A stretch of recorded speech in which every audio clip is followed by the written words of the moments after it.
ये नहीं लिखा कि समाज में ना रहो, संसार में ना रहो, परिवार में ना रहो, सब में रहो, सब कुछ करो, क्योंकि ये मानव का तन है। लेकिन अपने धर्म को मत भूलो। कहने का तात्पर्य है जैसे बिना भोजन के आप तन की शक्ति को नहीं बढ़ा पा रहे हैं, उसे जब भगवान का भजन नहीं करोगे तो मन की शक्ति शांत हो जाएगी, व्यर्थ जाएगा जीवन। इसलिए थोड़ा समय निकाल करके प्रतिदिन भगवान का भजन अवश्य करें।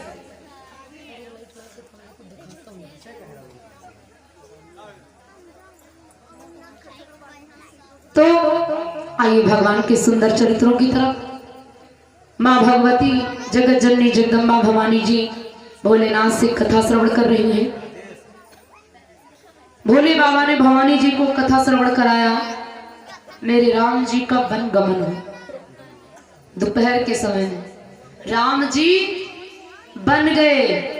अभी तक राम राम थे, लेकिन अब राम बन गए।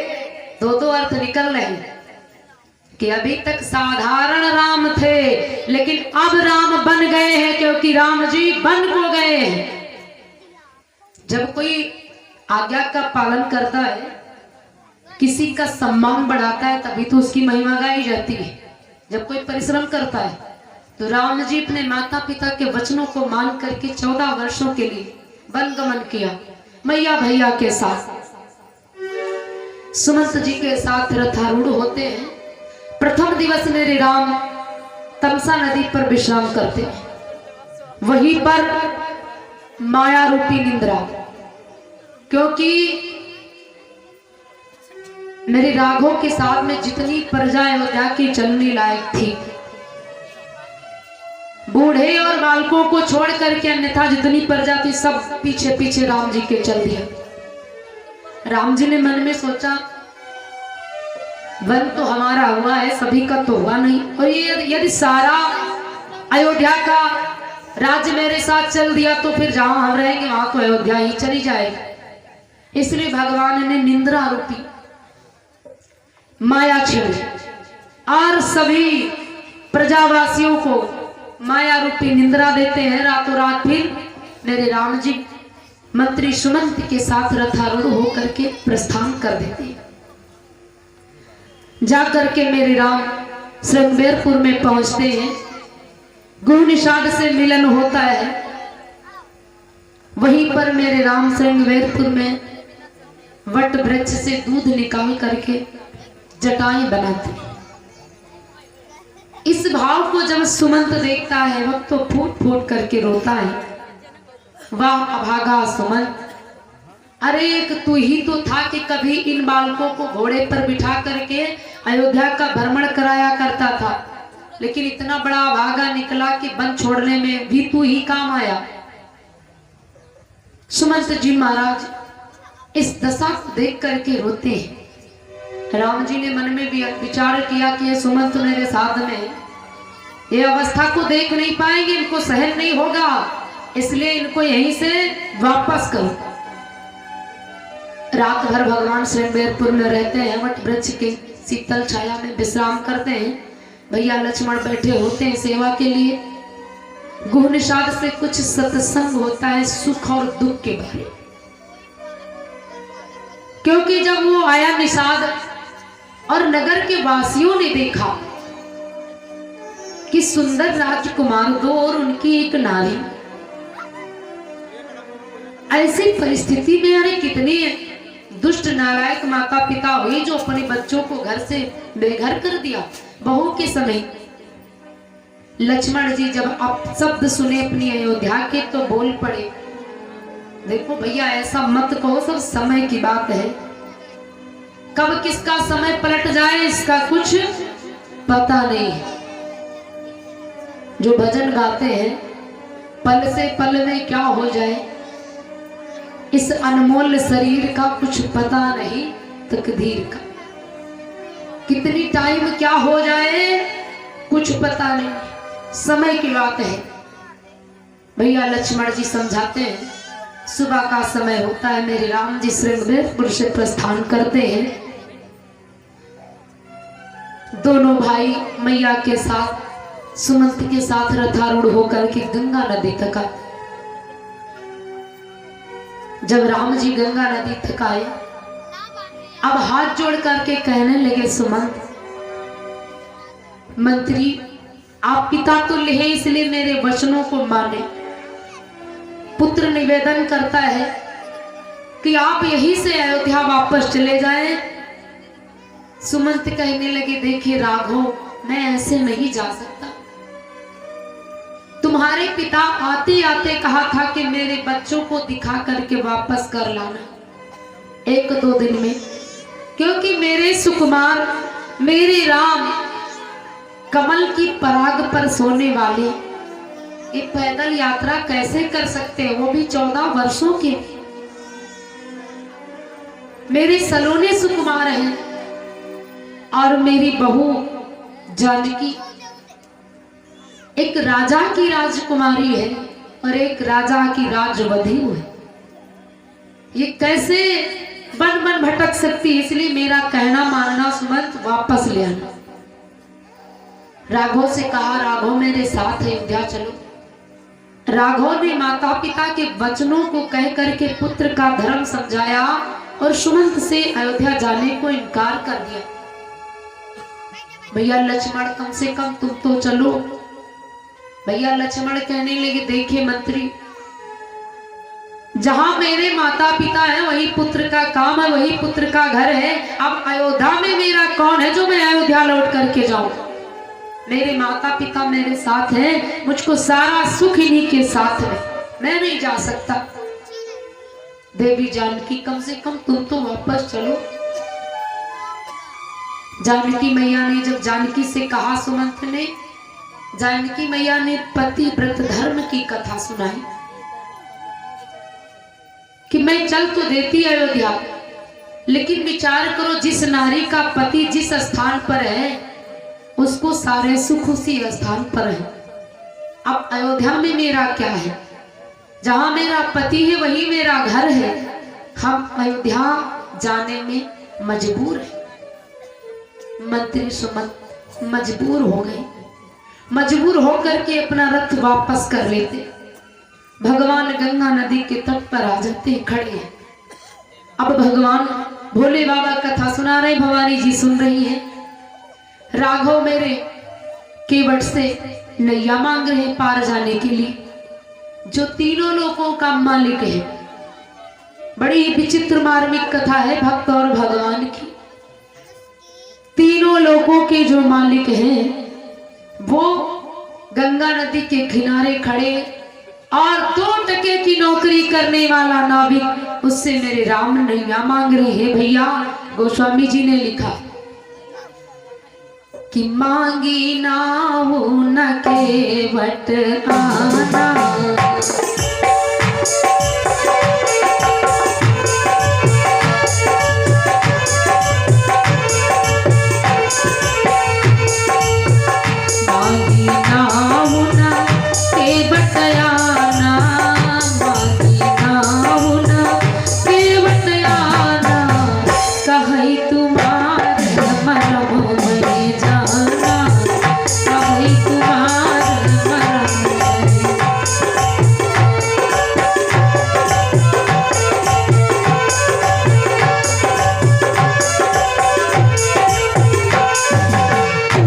जैसे भोले बाबा ने कथा की पहली चौपाई सुनाई, मांगी नाऊ न केवट आना, ओ कहाई तुम्हारे मरम में जान। भगवती मैया हाथ जोड़ करके बोल पड़ी, अरे भोले बाबा आप क्या सुना रहे हैं? आप कहते हैं कि राम ब्रह्म है, हम जगत पिता परमेश्वर की कथा सुना रहे हैं जो सच्चिदानंद है, और फिर आप कैसी कथा सुना रहे हैं? क्या चौपाई कह रहे हैं? 2 टके की नौकरी करने वाला नाविक भगवान उससे नैया मांग रहे हैं, और फिर नाविक ने क्या कहा? कहाई तुम्हार मर्म में जाना। अरे स्वामी अब तो मुझे शंका हो गई है कथा पर, नाथ मुझे बताने की कृपा करें। गिरिजा कहई सुनो त्रिपुरारी, गिरिजा कहई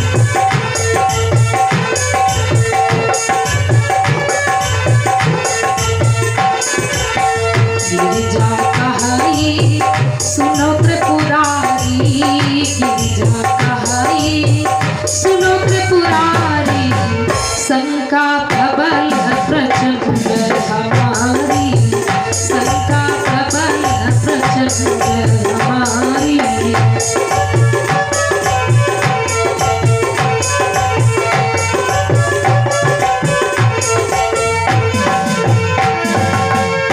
अरे स्वामी, अब तो मुझे पूरी पूरी शंका हो गई। और गोस्वामी जी ने इस चौपाई में बीचों बीच में ना लिखा, मांगी नाव और फिर क्या है ना, केवट आना, यानी मांगी और फिर ना केवट आना, केवट नहीं आया बीचों बीच में ना। क्योंकि जहां पर ऐसे शब्द लग जाते हैं किंतु परंतु अगर मगर लेकिन, तो फिर ये शंका का संबोधन करते, शंका हो जाती है। कोई बात करो तो फिर बात करते करते आपके सामने वाला कह दे भैया लेकिन अगर मगर किंतु परंतु, फिर समझ लो आगे कोई खतरे की घंटी है, लग रहा काम बनेगा नहीं। संबोधन है इसमें।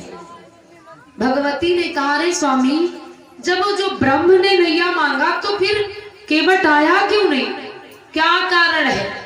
नाथ, अगर भगवान ब्रह्म है, अब जब मैया भवानी जी को शंका हुई, अब प्रश्न करने लगी, स्वामी अगर भगवान है राम तो नैया को क्यों मांगा?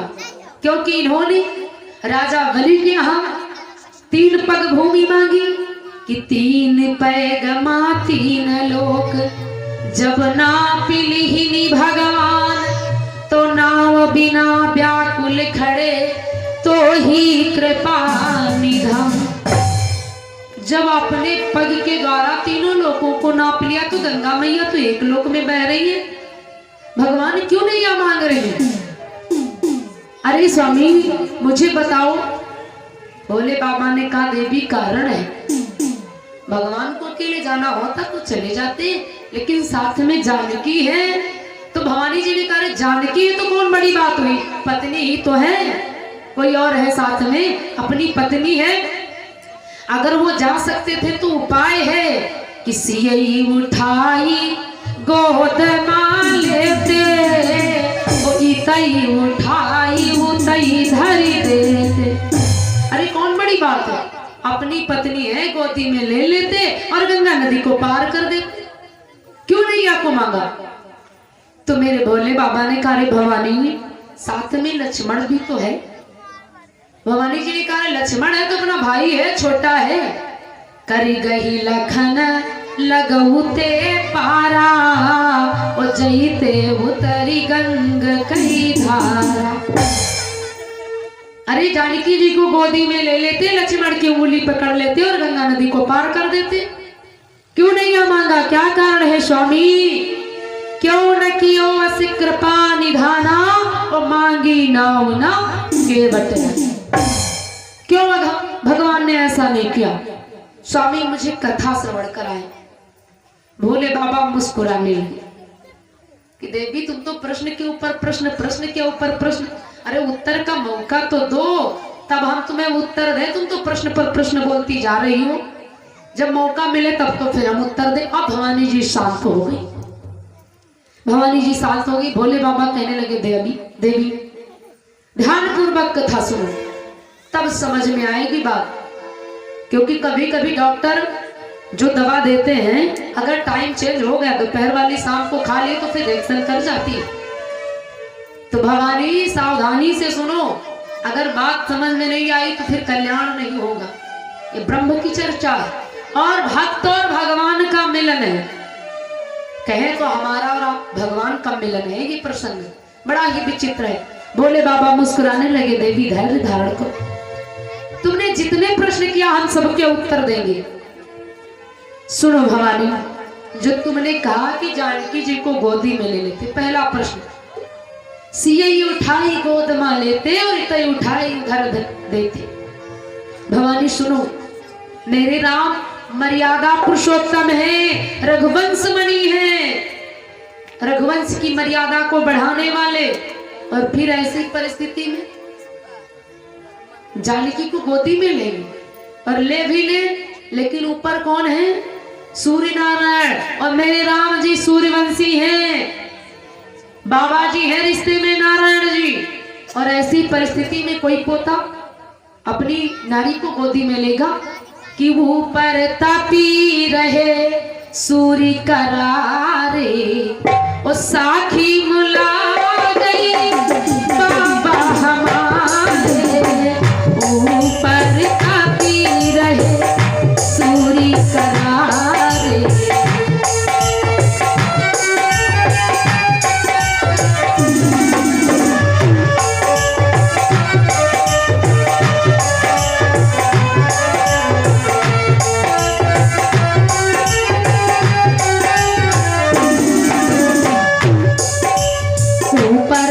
रहे सूर्य करारे,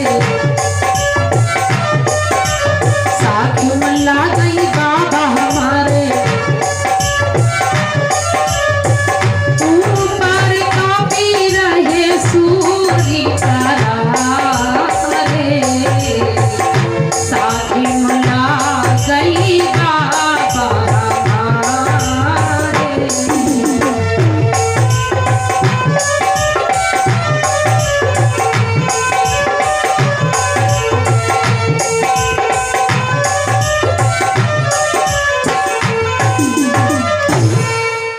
मेरे भोले बाबा कहने लगे, देवी जो तुमने प्रथम प्रश्न किया जानकी जी को गोदी में उठा ले, तो पहली बात तो ये है मेरे राम सूर्यवंशी और नारायण जी ऊपर तप रहे हैं और नीचे पोता अपनी नारी को गोदी में ले, ऐसा कौन कर सकता है? फिर मेरे ये तो राम है और चलो बाबा बूढ़े हैं, बाबा बूढ़े हो गए, चलो बाबा की कम शर्म है, लेकिन साथ में लक्ष्मण तो है। अरे भवानी प्रश्न किया लेकिन सोचा नहीं है साथ में लक्ष्मण है कि एक लग लखन राहे लघु,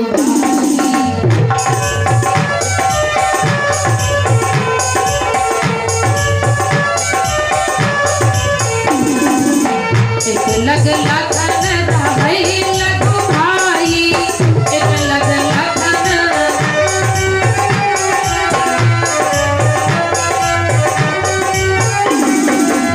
कैसे गोद लिए रघुराई, एक लग लक्ष्मण रहे लघु भाई, कैसे गोद लिए रघुराई।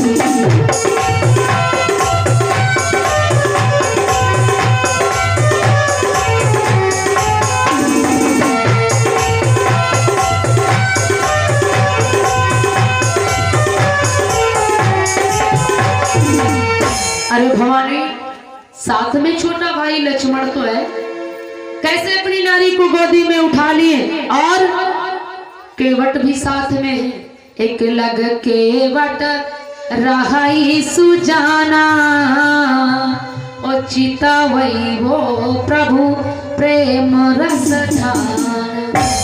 केवट भी तो है, भगवान कैसे गोदी में लेकर के गंगा नदी को पार कर सकते हैं। और फिर देवी ऐसी परिस्थिति में कोई भी पुरुष नहीं लज्जा को त्याग सकता, ये तो भगवान है कि ऐसे पलाज त्यागी को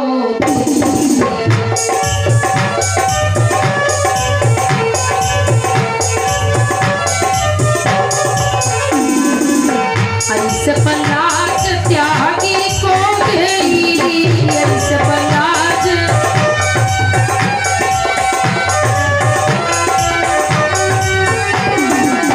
काहू की नारी को दमानी, ऐसे पलाज त्यागी को देई, काहू की नारी को दमानी।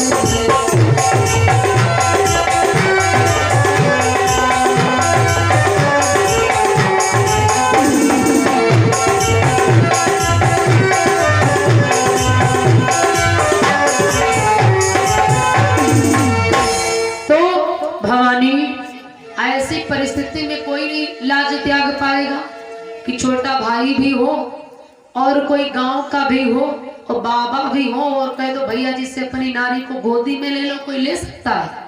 अरे भवानी तुम कैसे प्रश्न करती हो? जरा सोच विचार तो लो कि ये मर्यादा की बात है और मेरे राम ये कभी नहीं कर सकते। और अगर राम जी ऐसा कर भी देते भवानी, क्योंकि मानस पुराण की पूजा सनातन धर्म में इसी के संस्कार माने जाते हैं, हिंदू धर्म में इसी की पूजा होती। और देवी अगर मेरे राम जी ऐसा करते तो आज हमारे हिंदू भाई क्या करते कि हिंदू पूंजी है मेड़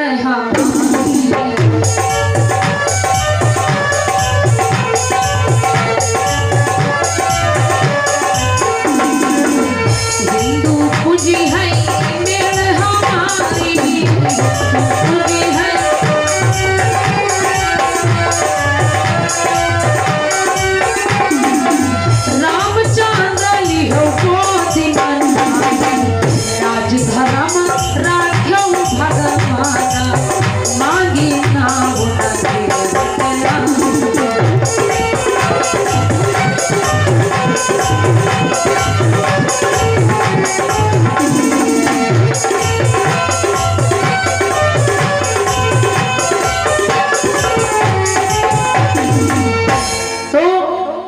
लाज धर्म को बचाने वाले मानने वाले हमारे रघुवंश मणि प्रभु राम है।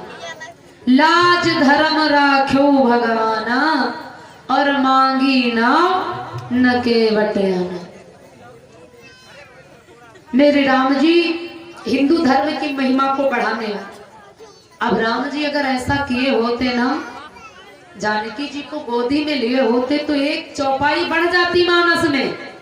और फिर हमारे हिंदू भाई यही कहते चलो राम जी ने आज के दिन अपनी नारी को गोदी में लिया था और लेकर के गंगा नदी पार किया था, तो चलो हम सब जने अपनी अपनी नारी को गोदी में लेके गंगा जी तो नहीं पार कर सकते लेकिन एक एक नाली जरूर पार करेंगे।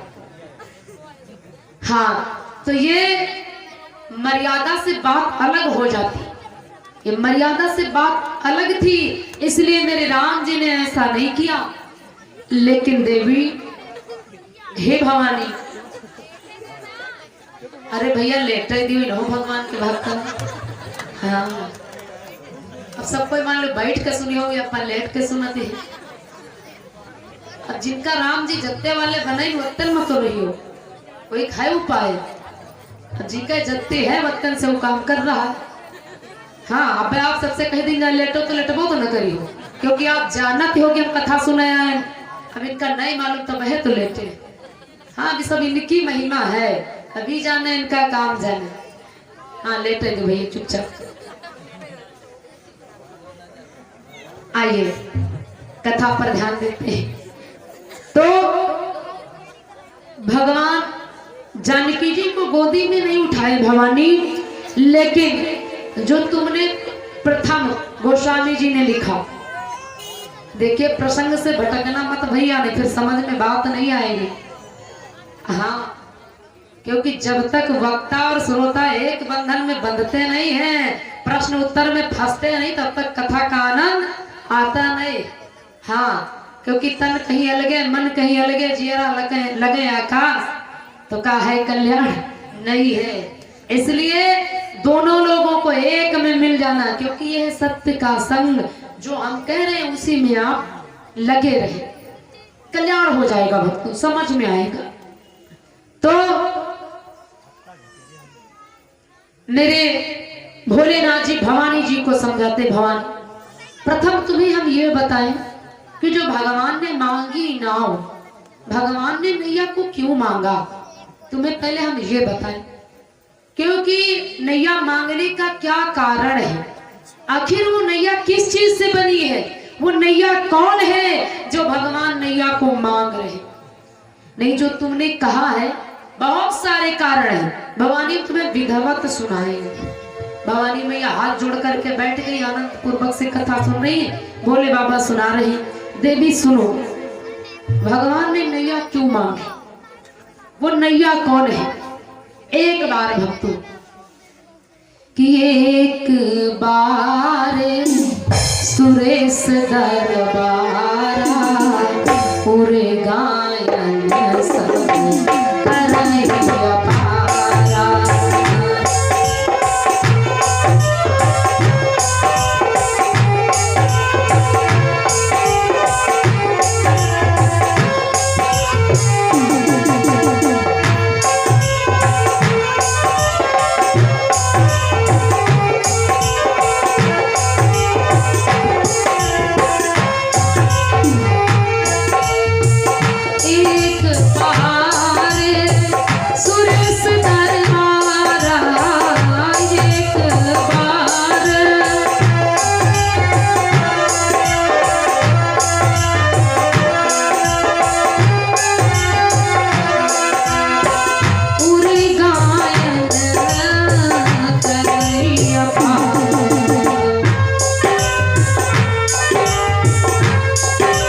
चित्रकेतु गंधर्व जाना गावत गीत मधुर शर्मा।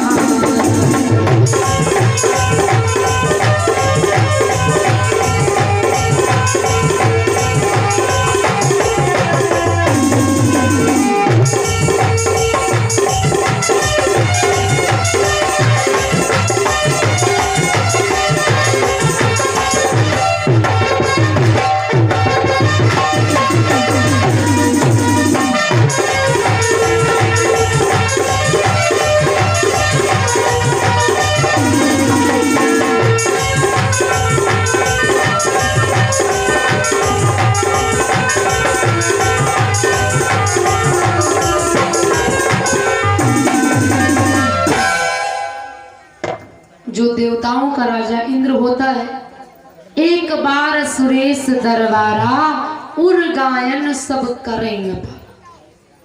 देवताओं का राजा जो इंद्र है, बड़ा सुंदर उसका दरबार लगा है और उसके दरबार में गंधर्व नाना प्रकार से गीतों का गायन कर रहे हैं।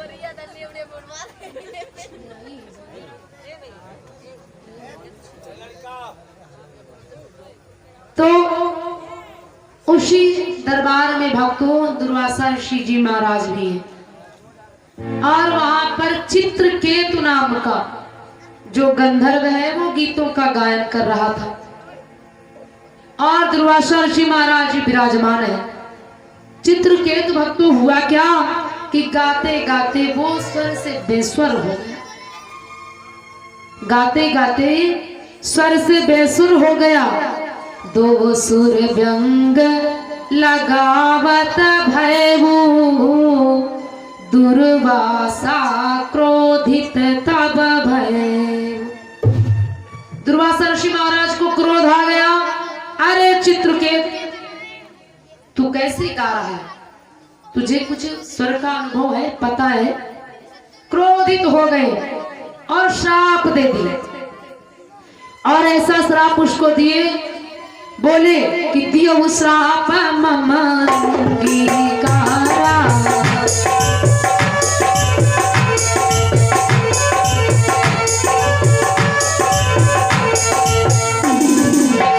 दियो श्राप मम अंगीकारा, कोई हो ब्रज वचन विचारा।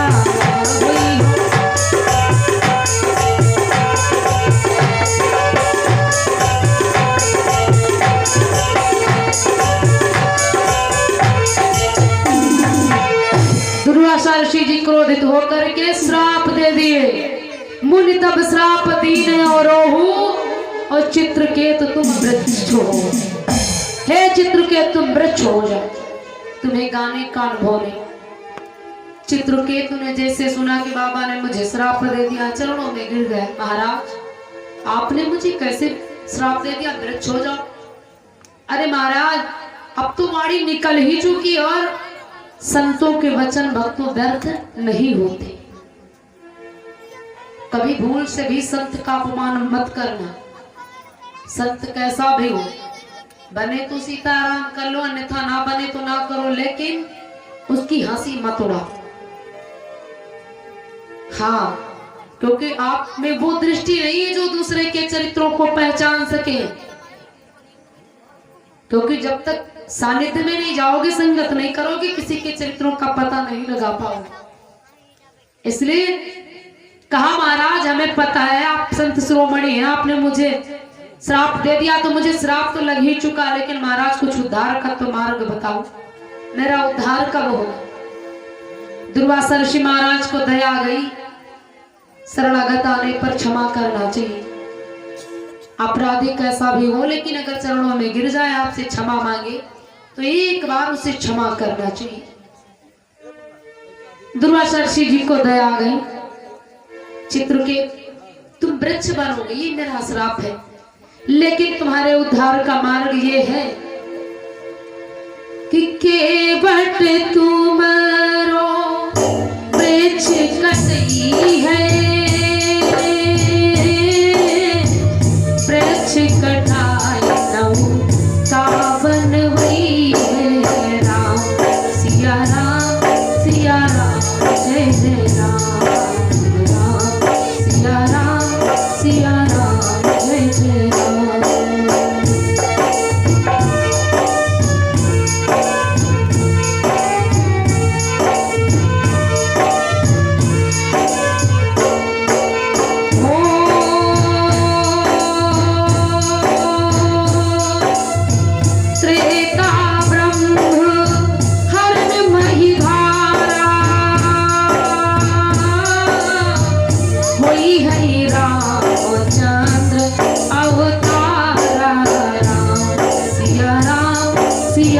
राम जय राम।